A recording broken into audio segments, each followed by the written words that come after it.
C'est aux environs de 11h30 que le président de la République, Denis Sassou Nguesso, et son épouse sont arrivés au siège de l'arrondissement 5 Wenze ce dimanche 10 juillet 2022, jour des élections législatives et locales. Après avoir parcouru les listes affichées où il est inscrit au numéro 884 du bureau numéro 1, Denis Sassou Nguesso a accompli son devoir civique selon les procédures d'usage. Le même geste est accompli par son épouse, inscrite dans le même bureau au numéro 885. Tout ceci sous le regard vigilant des observateurs nationaux et internationaux. Voter est un devoir citoyen. Progressivement, la démocratie est en train de s'enraciner au Congo. Le chef de l'État s'est réjoui du processus enclenché depuis 2002 et qui se déroule dans la paix. Si les élections se déroulent de façon régulière, cela est un bon message. Et la démocratie, c'est tout un long processus. Et nous devons continuer à apprendre et à avancer. Et je vais vous donner un exemple que je prends dans une grande démocratie.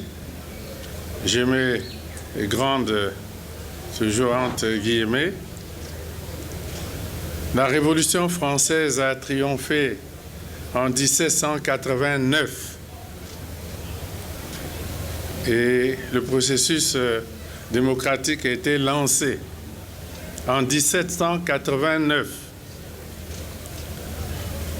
Et les femmes en France n'ont pu voter qu'en 1945, après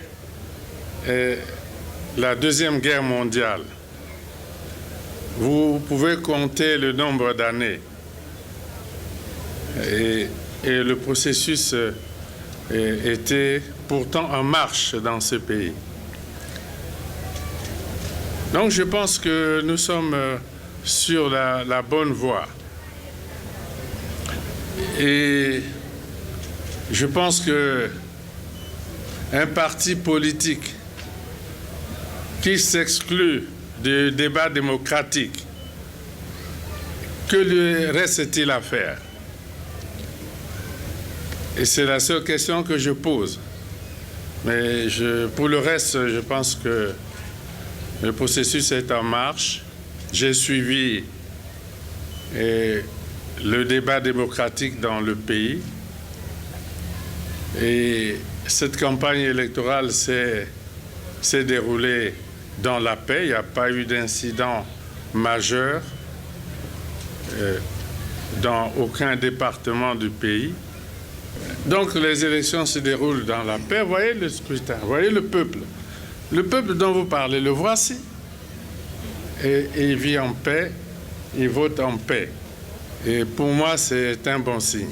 Notant que le siège de l'arrondissement 5 Wenze compte 2 bureaux de vote, 1312 électeurs y sont inscrits et doivent départager 5 candidats pour les législatives et faire un choix sur 28 listes concurrentes.